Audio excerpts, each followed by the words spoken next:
A coast icon, a stalwart leader in coastal Mississippi, George Schloegel, passed away last Friday morning. On January the 20th, 2020, George Schloegel made his initial appearance on my show. You can see that show at the Ricky Matthews Facebook page. The show is really packed with wisdom. Everyone should watch it. But toward the end, I asked George, what is your legacy? How do you want to be remembered? He immediately says, I don't want to be remembered. I pushed. You're going to be remembered. You might as well influence that. George continued, I don't want to be remembered as a personality. I want the things we get done to continue so that people can have the same opportunity I had as a youngster selling vegetables in West Gulfport. He went on to say this, I believe our future is our young people.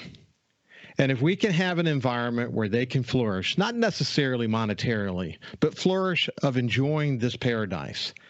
And if I can have a little piece of that, even if I'm not identified with it, a little piece of making that happen, that's what I want. There's no doubt that George Schloegel will be remembered as one of the most significant community leaders in coastal Mississippi history. Now let's hear from friends of George. First up, my friend, the former mayor of Gulfport, Brent Warr. Well, I was happy to get to be able to speak about George in this very unhappy situation. It goes without saying what a wonderful man he was and is to all of us. We loved him so much. I really began over the years to think of George as a brother, and he certainly treated me that way, as he did all of us. He was such an amazing person along the entire Mississippi Gulf Coast that it's hard to imagine what it'll be like without him. He, of course, came into work at the city after I left, and so much of the opportunities that we had that I was excited about when I was there, he was able to just take forward and fulfill and take beyond what I had even hoped for. And I always had complete confidence that he would do that. Literally, I've known George my entire life and had such confidence in him from the get-go. What an amazing family he raised, and what a lovely couple he and Peggy have always been. Such great role models to all of us, and the entire family. They're just the best.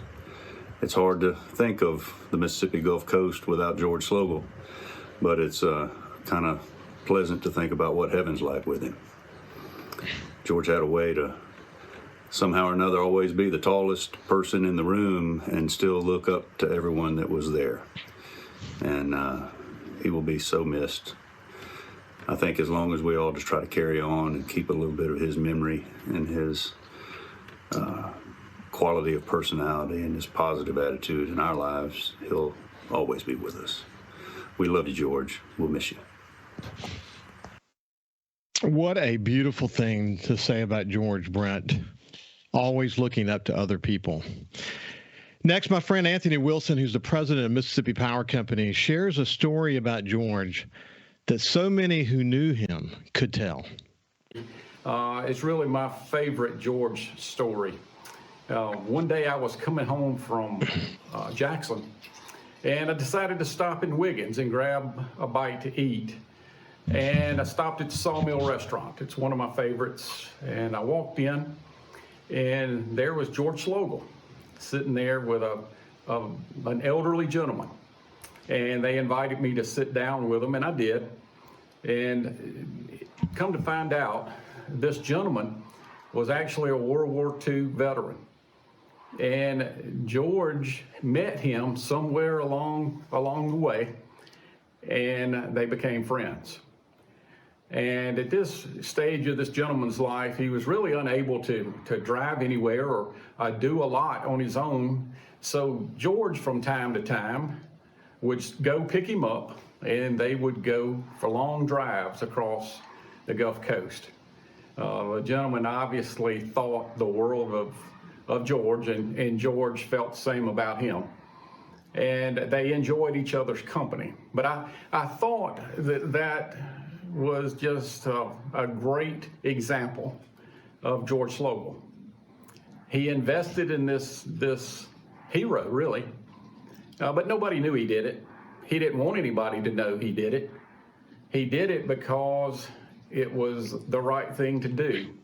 The two of them had a kindred spirit, and it was one of the best lunches I ever recall, because I got to sit there and listen to them talk about different things that had happened in their lives.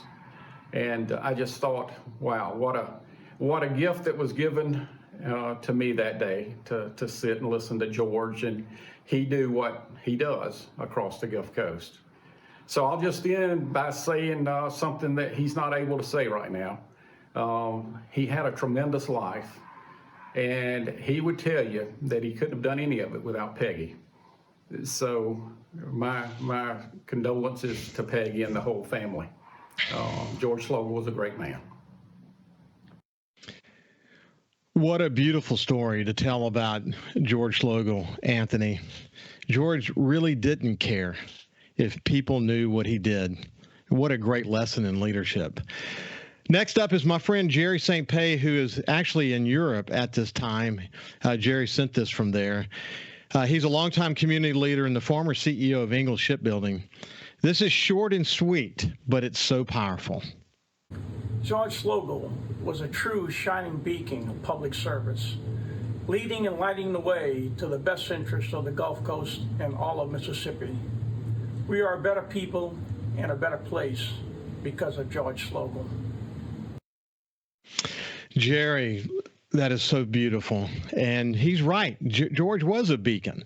Like the Ship Island Lighthouse, George helped to rebuild. He lighted the way for so many of us to have sort of a vision going forward.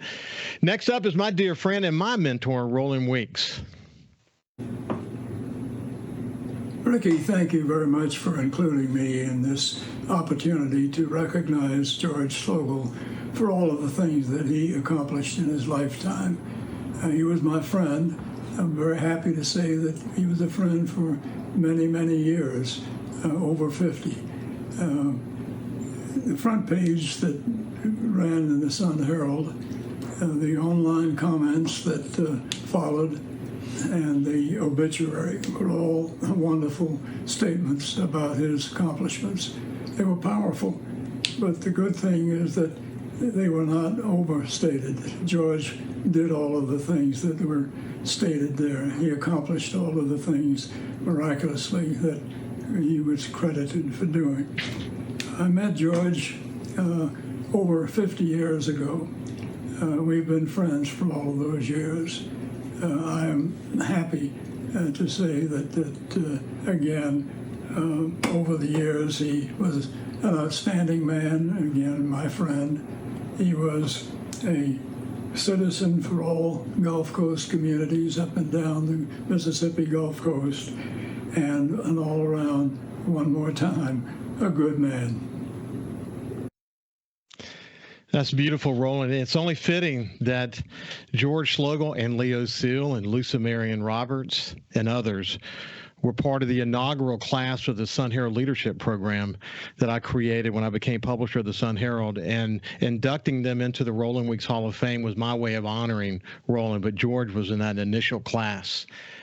Next up is Dave Dennis, who is standing at a cathedral in France that George and Peggy loved during their many travels around the world. Honor it is to offer a couple of comments about my dear friend George Schloegel. We lost a true leader, a man that was a leader among leaders, a man that truthfully gave the coast a vision, gave it the creativity, and gave it a blueprint and candidly a pathway to get to where it needed to be.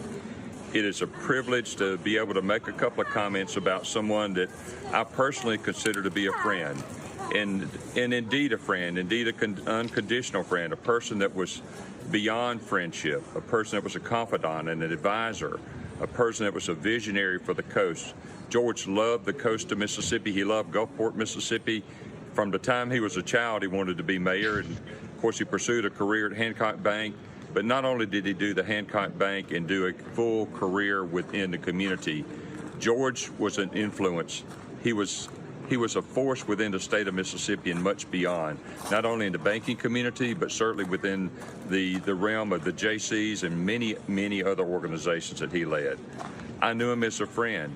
I'm standing outside of Paris, France right now, in Chartres, France, and I was asked to perhaps offer a couple of words.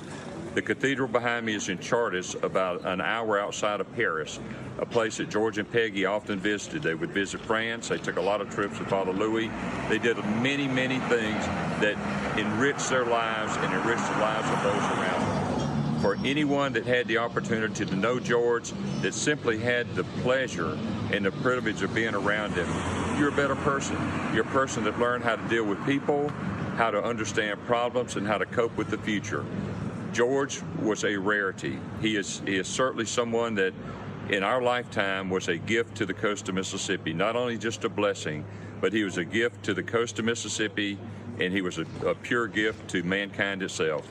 So George Schloegel, thank you for all you've meant to me personally, for all you've meant to the coast of Mississippi, and particularly Gulfport. And until we meet again, my friend, safe travels, and I will see you on the other side. God bless, and thank you for the chance of knowing you, George. What a beautiful tribute, Dave, to our dear friend. You can just see how Dave talks about George touching people. More tributes to George Schloegel after this break. Welcome back to our special tribute show to our friend George Schloegel. Next up is George's longtime friend Lenny Sawyer. They were actually childhood friends. George Schloegel. First of all, I knew George back in around 1952 when I was 7 years old, and I was staying with my grandmother, Miss Roy Anderson Sr., at her house on Woodward Avenue. And I heard a bell ringing, and the reason we could hear is we didn't have air conditioning back in those days. And I heard this man hollering, fresh vegetables, and that was George's daddy. And they would pull up with a wagon and horse in front of my grandmother's house, and she would holler down and tell Mr. Schloegel what she would like, and George would bring it up and she would pay her. And then after that, every day I was looking for the horse and buggy. And later on, as I grew up on Woodward, we were blessed with a lot of boys, and we had neighborhood football, neighborhood basketball, neighborhood baseball, and George would always pick me because I was 4 feet tall and 4 feet wide. I got involved with George in the Junior Chamber of Commerce, the JCs, and George and I became a lot closer, and we started doing business together. George and I did business over 40 years and never, ever, ever had a written document between the two of us. We bought property in Beaver Creek, Colorado, and had real estate out there, which we used when we went skiing and taking our families for over 40 years. George and Peggy were the most wonderful partners and friends we've ever had. We did a lot of traveling together and a lot of great memories. I will miss my older brother, George Schloegel, and I will look after Peggy and her family as long as I'm here. Thank you, Lenny. That's so beautiful. And you can just hear Lenny's deep love for George. Gosh, so sweet. Next up, the mayor of Moss Point, Billy Knight. It's short and sweet again, but speaks to how George reached out and made sure leaders across the coast knew he was there for them. Hi, I'm Billy Knight, mayor of Moss Point. I had Mr. Schloegel on my television program with WLX when he was a banker, and again when he became mayor of Gulfport. In 2013, my wife and I was honored to be selected along with he and his lovely wife to be on the front cover of South Mississippi Living magazine. I saw he and his wife again at Mississippi Gulf Coast Community College when I became mayor at his symphony concert. He gave me his card at that time and he said, Mayor, if you need anything from me, don't hesitate to call. Well, you know, God don't make them like that anymore. When he made Mayor Schloegel, he broke the mold. Mayor Schloegel the Gulf Coast is going to miss you. I'm going to miss you. Rest in peace, my friend. You know, Mayor Billy Knight often says that he is planting trees that he will never see the shade from. I think that also describes George Schloegel extremely well. Now, my friend and the current mayor of the city of Gulfport, Billy Hughes.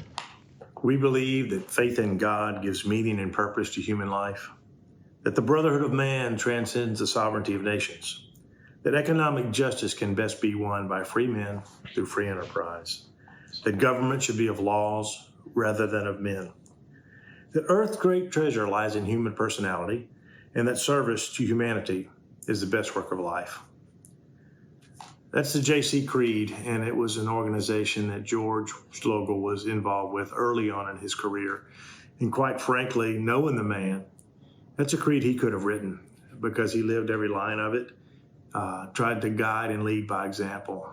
Folks, we're all reflecting back at his unexpected passing. Of course, somebody who's been part of a community life for as long as anybody can remember and such an involved part of it. We can't imagine Gulfport and the coast at large without some aspect of George Schloegel just showing up, being present, being around, lending advice, mentoring somebody. His success as a businessman, president of Hancock Bank, it's all well documented.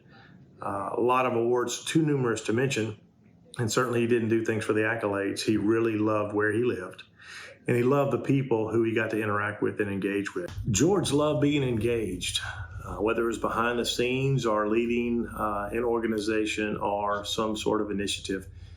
He believed in what was possible. How do we move forward? How do we elevate the opportunities for folks, particularly Mississippians? But he was proud of where he came from. And it showed in the way he was ever present. And it's going to be kind of hard to imagine Gulfport without George around, but I can tell you his legacy and his influence will go on for generations. And we're fortunate to see how things are supposed to be done through the example of somebody like George. He always saw the bigger picture and tried to bring folks along to seeing a better way to do things, but really a more collective way to do things, that knowing we're better together. He showed a lot of resilience and led us through calamities from Camille through Katrina. And again, it's how he conducted his affairs. And so we're very fortunate to have the example that he left all of us and provided advice selflessly to us, whether it's through the chamber, whether it's through the bank, whether it's just through service in the city as mayor. He lived as full a life as anybody I know. He and Peggy loved to travel. And what they found abroad, what they saw, the ideas they gained, they brought them back and tried to apply them here and see what might work and what might not, but always trying and seeking new horizons and leaving things better than he found them. And so with George Schloegel, there's so much ground to cover, and words do not suffice to show the appreciation for the influence he had in representing this coastal community. He was our ambassador. He was our local historian. But it was all driven by his, not just pride, but his love for this region, this community. But his understanding helped us move forward collectively. And I'm just hopeful that, and I know that he would be most proud if we could take that to the next step. And what we learn, how we come together collectively and take leadership roles are driven by much of the example that George Schloegel has provided to us. Peggy, we're grateful for you giving of yourself. You and George showed great generosity from everything, from your time, your talents, your gifts, the symphony, the arts, just any community celebrations and initiatives and even needs at the state and national level. So that's a sacrifice that you have made as well and given your husband to us. So we thank you and we're very grateful. But again, this is a somber time but it is a celebration of a most wonderful and full life. And I am just proud to have called George a friend, had him as a mentor, and worked alongside him as a leader, trying to make this place better than we found it. So God bless and thank you. So powerful. Thank you, Billy. I really appreciate that. And now my friend and my partner in the community, the chairman and the president of Hancock Whitney, John Hairston. So the subject is George Schloegel. I don't know that I could cover in 5 hours all the teachings and things that I loved about my old friend George, much less 5 minutes, but I'll cover some highlights. And, you know, since he passed Friday morning, I've had a number of opportunities to share just little tidbits about George's life and loves and things he was passionate about. And I've tried not to duplicate any of it, so that when taken as a aggregated body of work, so to speak, it told the story of George from the eyes of someone who knew him as a child and now knew him as a senior. And so there's so many memories to cover. It's hard to pick them, but I'll do my best. There are others that'll be part of today's show that will be more eloquent than I'm capable of being about George's impact on the state of Mississippi, the coast of South Mississippi, the Grand Old Bank that he and I both had the pleasure of serving together at, about his obligation to family and about friendship. And so I think that maybe the best use of my time is to share more about George the dad and George the hobbyist, George the teacher, George the husband and grandfather and great-grandfather, and George the friend. George was my friend for 45 years from when I was a child. He's been my dear friend and colleague for 33 years. And so we've spent a lot of time together as both of us changed phases in life. And if I had to pick, you know, the one remarkable thing about George that was unique to other people that I've come across in all of my travels, and that is, you've heard the adage of someone who never met someone that wasn't a friend. That was true for George. But what was so remarkable about him is that he was so sincere about it. The first time you ever met him, you know, there was the handshake, there was the smile, which was a contagious smile. But what was special was that little twinkle in his eye. You can't learn that. You either have it or you don't. And George had it and then some. And so between the shake, the smile, the look on his face, and that twinkle in his eye, when you first met him, you couldn't help but like him. And I think the reason that you liked him so much was because he genuinely liked you. He was passionate about people. He wanted to get to know people as soon as he met them, and it wasn't, you know, the look wasn't, you know, when he studied you, it wasn't to figure out, you know, where you bought that shirt, how much you paid for it, or how much your watch cost, or what have you. He was looking for what was behind your eyes. What was the essence of a person? Where'd they come from? What was their background? What were they passionate about and loved about their life and the things that would make them happy with time? That's what he was interested in learning about people when he met them. And for some odd reason, George felt compelled that once he understood what made a person work, what made them, you know, operate every day, that he tried to find what was it that he could do to help you. More on John Hairston's tribute of George Schloegel after this break. Welcome back to our tribute to George Schloegel. We're going to pick up where we left off with John Hairston sharing his thoughts about George Schloegel. You know, trust in relationships was very important to him. You know, he carried a key.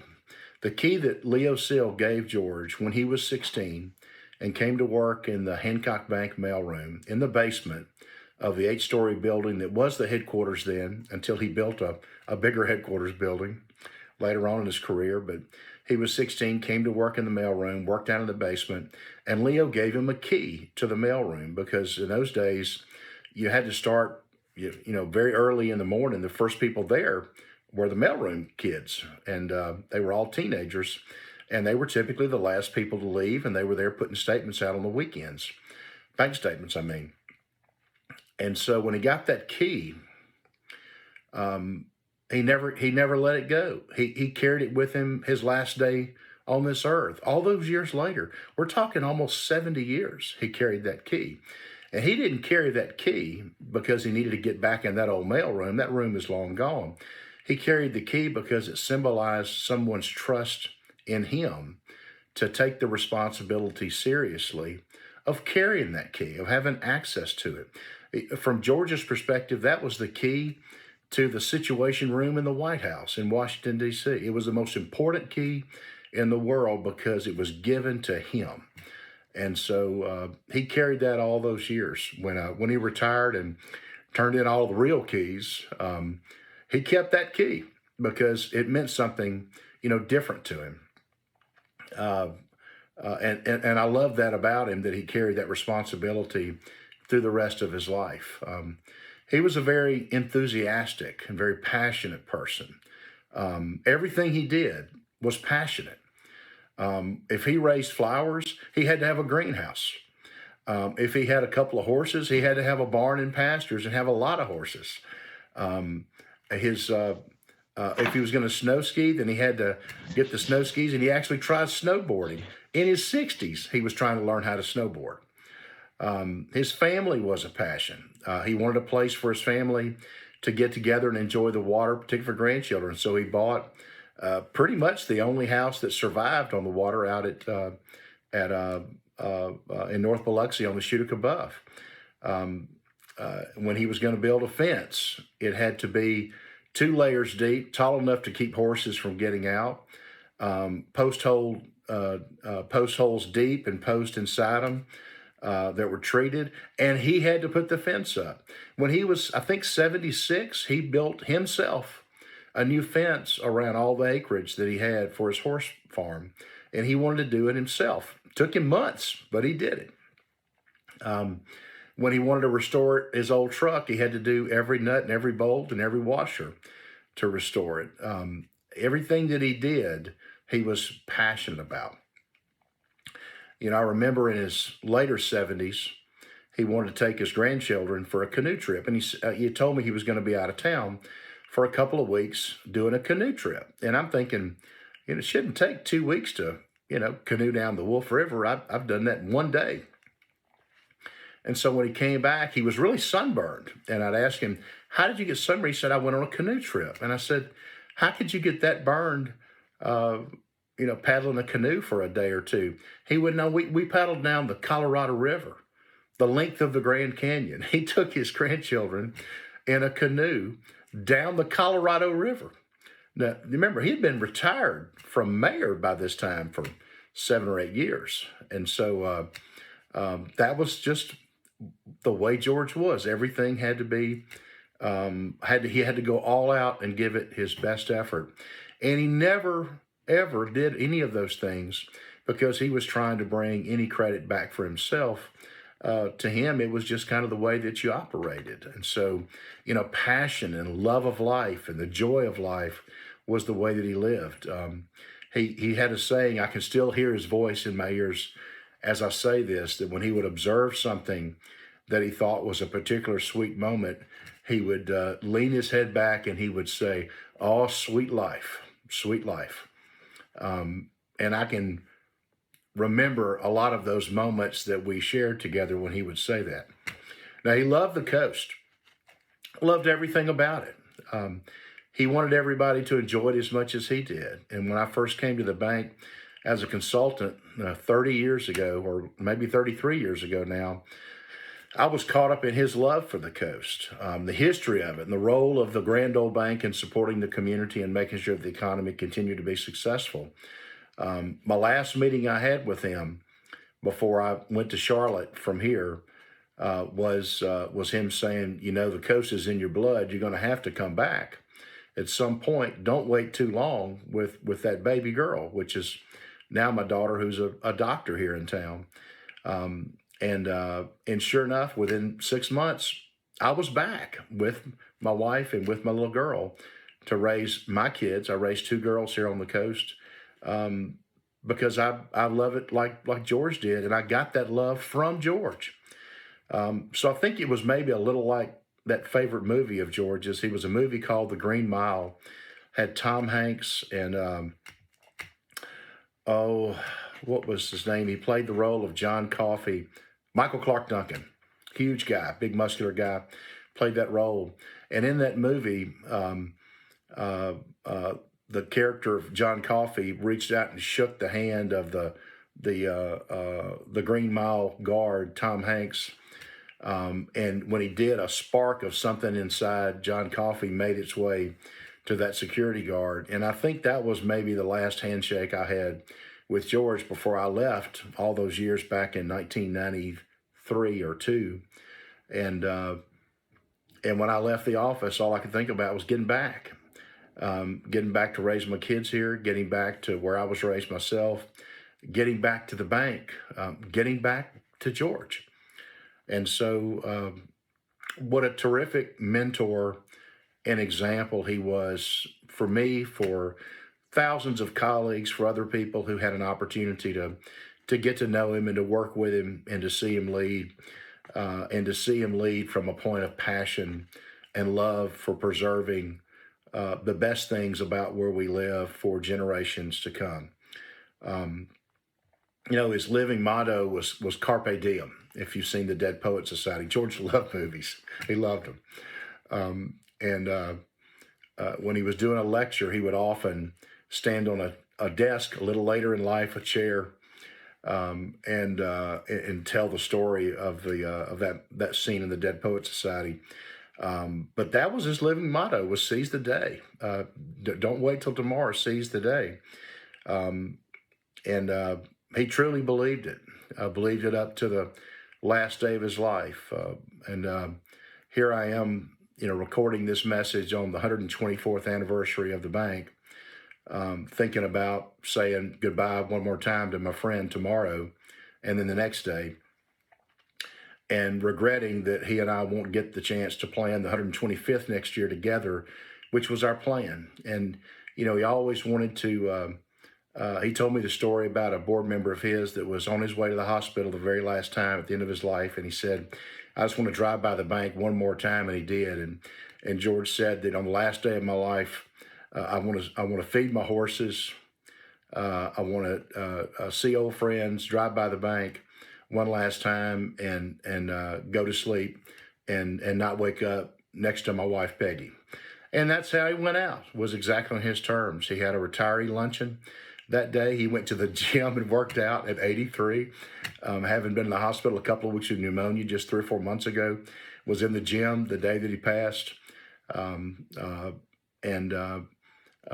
was out tooling around in the back of his house where the horses are. And when he went to bed that night, he didn't wake up. At least he didn't wake up here. And so it is with a great deal of sadness that I bid him goodbye and thank him for the difference he made in my life and my family's life in the history of our company. He was larger than life, and I will miss him. So thanks, George, for everything. That was so powerful. I can tell you, John is a dear friend, and this was very, very difficult for John to do that tribute. He told me as we were backing forth about sort of getting the energy and getting sort of the emotional intelligence to be able to give this tribute, that when John's daughter died, George did the eulogy. And today, John does George's eulogy. And when you listen to that initial conversation I had with George back in 2020, he tells the story about attracting John to come back to the bank. And it's just an incredible story about how leaders connect. It reminds me of John Wesley, what he said. Do all the good you can by all the means you can, in all the ways you can, in all the places you can, at all the times you can, to all the people you can, as long as you ever can. That was George Schloegel. Hey, when we come back on the other side, we're going to be joined by the former governor of the state of Mississippi, Haley Barbour. Welcome back to our special tribute to George Schloegel. And now I'll bring the former governor of the state of Mississippi, my friend Haley Barbour. Haley, you were present for most of the Sun Herald Leadership Award breakfasts. You came every year to help me honor the incredible leaders of coastal Mississippi. In that first class, Leo Seal, George Schloegel, Lucy Marion Roberts, so many others. It was just fitting that they were part of that first class. You've had so many interactions with George over the years, especially after Hurricane Katrina. What thoughts do you have about George? Well, he's one of a kind. He was my wife, who has been thrown together with Lord knows how many political leaders and business leaders. She always thought George Schloegel was special, that he had a capacity for getting to the heart of the matter in a very effective way without seeming like he's trying to run over everybody. That's a talent. Marcia came down to the coast 70 of the first 90 days after Katrina. And one of the people she saw very, very often was George, because she was looking for ways to help people that needed help but didn't know how to help themselves. And she found out pretty quick that George Schloegel and Hancock Bank were ahead of her, that they were figuring out how to make people's money work. I can remember they put tables out in front of each one of places where there was an ATM. And if people, the ATMs didn't work because there's no electricity. And so people would come by there and they would learn pretty quickly, if they had a driver's license or a credit card that showed that they were from the coast, they would cash a check for them even if they weren't a customer of the bank. And that's the kind of forward thinking that George had. And I remember he told me, and John can confirm this, that almost all of the loans they made to people who were not bank customers, they almost all got paid. That it was not a bad business deal for their for their stockholders, but it was a wonderful thing for the community, their customers and those who weren't their customers. And that's kind of the way he always struck me as thinking.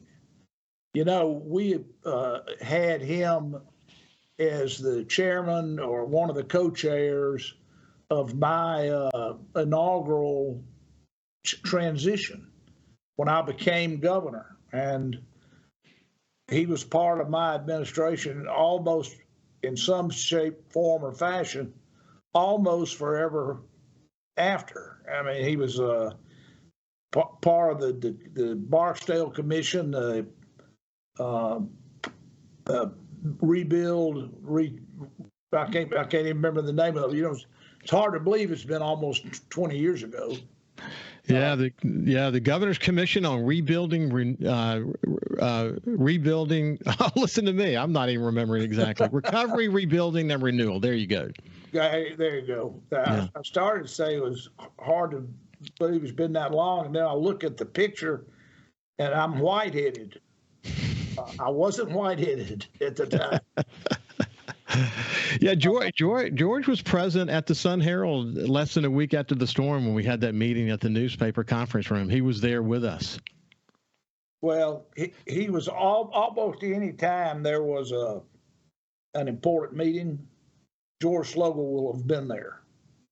If it's a meeting about the church or if it's a meeting with the President of the United States.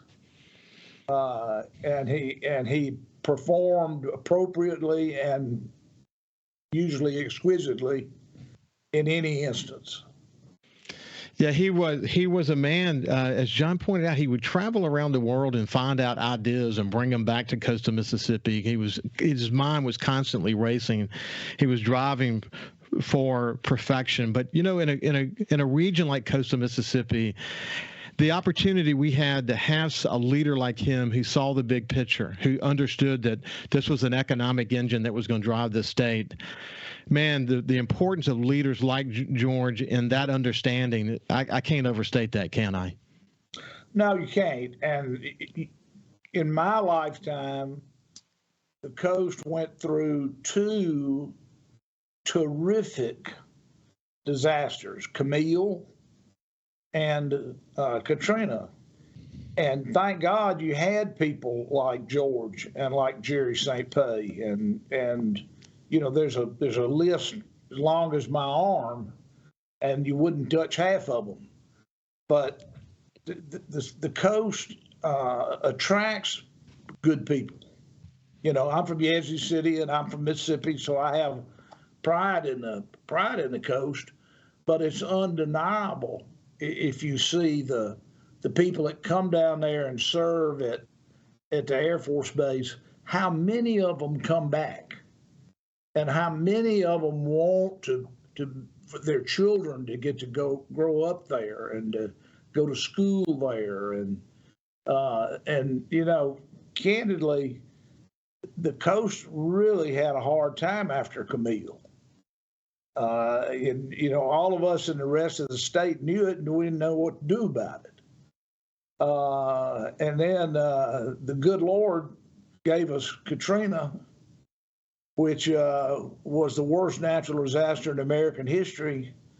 But it also, because of people like George Schloegel, made the coast recover the way we all wish it could have after Camille. And that was because not just George Schloegel, but lots and lots of people like him.